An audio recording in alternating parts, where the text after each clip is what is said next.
목사가 교회를 사임하면 주일에 어느 교회를 갈까? 이것도 굉장히 큰 고민거리가 되더라고요. 그래서 평생 한 교회를 이렇게 섬기는 일도 굉장히 중요하고 큰 축복이구나. 이런 생각을 했습니다. 저는 목사이기 때문에 개척하기 전에 여러 교회를 탐방했지만 성도님들은 그러지 마시기를 바랍니다.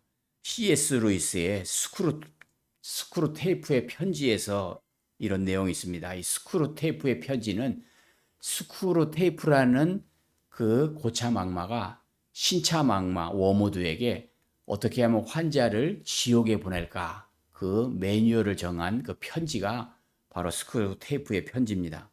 그 중에 한 내용이 뭐가 있냐면 어떻게 환자가 한 교회만 다닐 수 있는가? 여기서 환자는 기독교 신자를 말하는 거예요. 그래서 여러 교회를 이렇게 쇼핑하듯이 백화점 다니듯이 다니게 하라. 그래서 이러쿵저러쿵 말이 많고 간별사가 되게 하라. 이런 말을 했어요. 여러 교회를 이렇게 백화점 다니듯이 쇼핑하듯이 순방하는 일이 영성 생활이 별로 좋지 않은 것이에요. 어쨌든 그 당시에 사랑의 교회, 우리들 교회, 세eden 교회, 분당 우리 교회, 그리고 높은 뜻 숭의교회, 서울교회, 그리고 친구 목사님들이 있는 그런 교회도 이렇게 다 다녔어요. 사랑의 교회 가보니까 웬만한 극장보다 시설이 으리으리하고 이 성가대원도 막 수백 명 되니까 그 예배 속에서 그 분위기에 압도가 되는 거예요. 가만히 앉아 있어도 무슨 천국에 온 것 같은 이런 느낌이 있어요. 그래서 사람들이 큰 교회 다니는 이유가 거기에도 있구나 이런 생각을 또 했고, 자, 우리들 교회 가니까 다른 교회는 그 당시에 모든 교회들이 예배 시간에 스마트폰을 끄라고 하는데 그 교회는 스마트폰을 다 켜고 있어요. 목사님이 이렇게 설교하시다가 이제 스마트폰을 다 켜세요. 그래야 자기가 은혜 받은 것을 스마트폰에 기록하고 묵상한 것을 거기다, 그리고 이제 잠원동 신성교회 우리 친구 교회 가서 갔더니 몰래 저 뒤에 앉았는데 글쎄 광고 시간에 일어나라 그래서 성도님들한테 이렇게 인사를 드리게 하고 또 박수를 치고 소개를 하더라고요. 그리고 제가 이제 3번 중앙교회 우리 친구 목사가 있는 교회인데 또 그 교회에게 탐방을 했어요. 그때가 마침 성만찬을 하는 시간이에요. 이 친구 목사가 빵을 떼면서 이 멘트를 하는데 무슨 말씀을 하냐면 예수님은 우리의 먹이가 되어 주셨습니다. 그러는 거예요. 참 이상하다. 그 표현이 저는 그 말을 듣고 예수님 우리의 먹이가 되어 주셨습니다. 그 표현이 너무 이상한 거예요. 그래가지고 깜짝 놀라서 예배를 마치고 나서 그 친구에게 물어봤어요. 이게 무슨 뜻이냐? 예수님이 우리의 먹이가 되어 주셨다니. 그랬더니 그 친구가 얘기하는 거예요. 모든 종교는 사람이 신에게 예물을 드리고 심지어 자신을 죽이면서 이렇게 드리지만 우리 하나님은 사람이 되셔서 우리의 제물이 되셨다. 그 뜻이라는 거예요. 거기에 큰 뜻이 있어서 오늘 이렇게 사순절을 맞이해서 우리의 먹이가 되어 주셨습니다. 이런 제목으로 말씀을 전하게 됐습니다.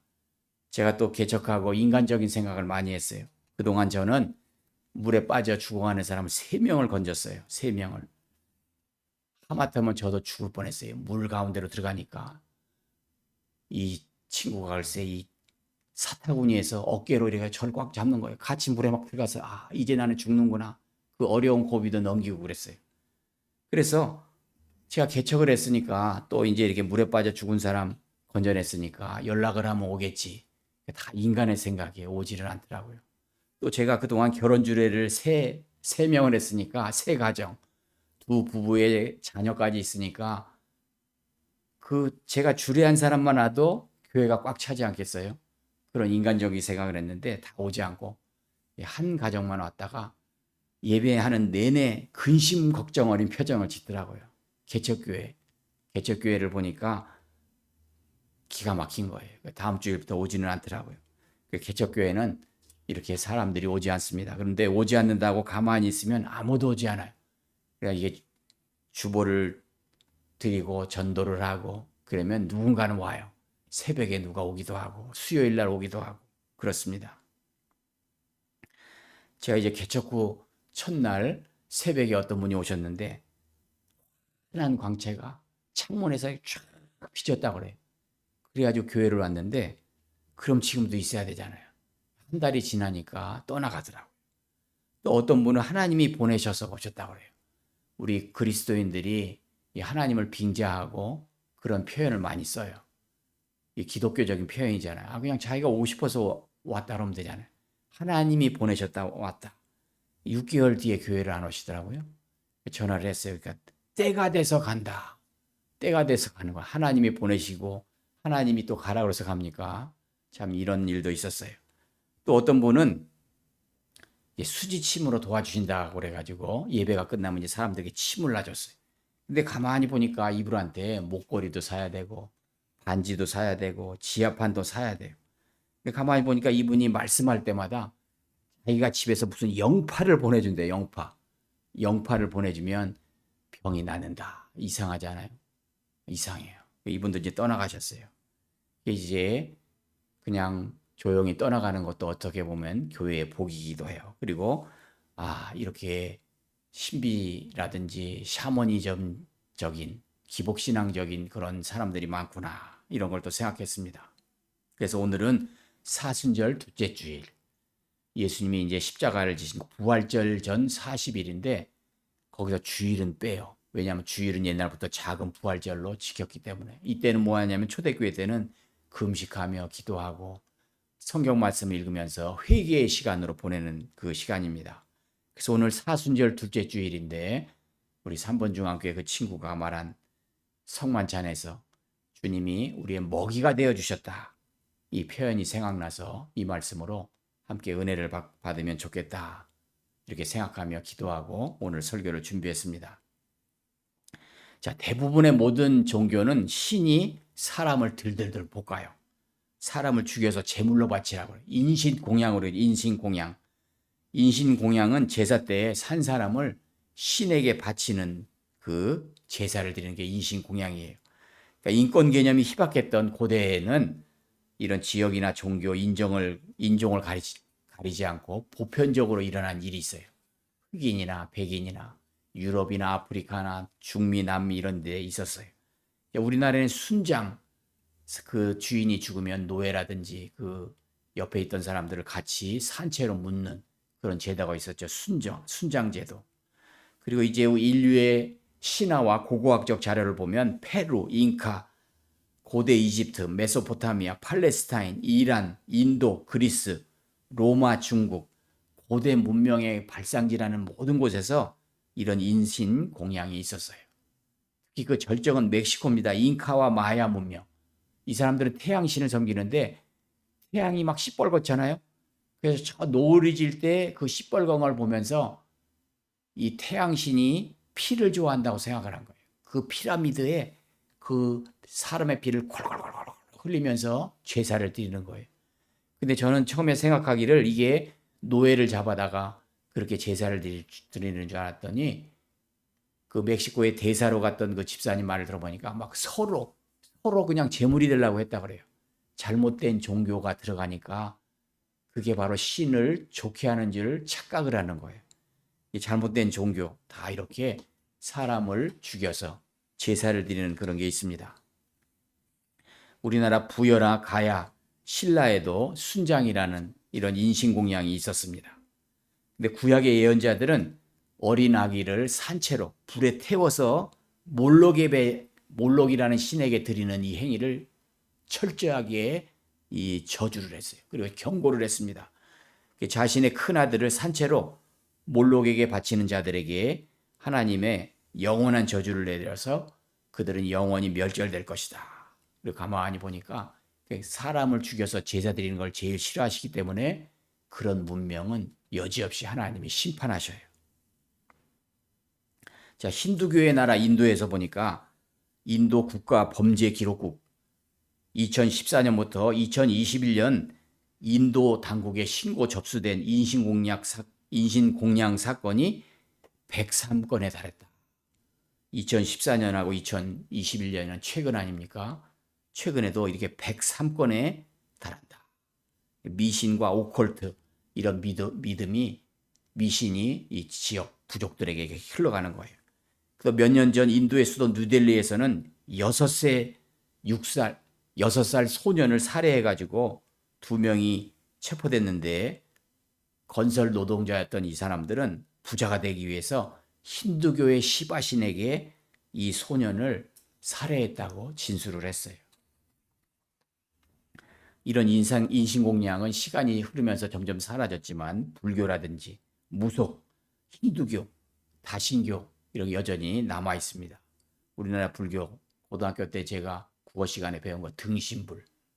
그냥 앉아가지고 그 중이 기름을 붓고 불에 이렇게 타면서 이렇게 인신공양하는 그런 제사를 드리는 거예요.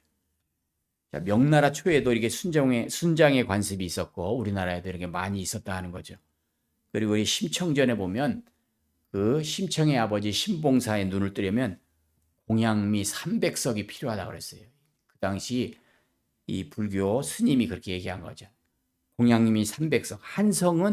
한석은 두 가마니를 말하는 거예요. 그러니까 쌀 600가마니입니다.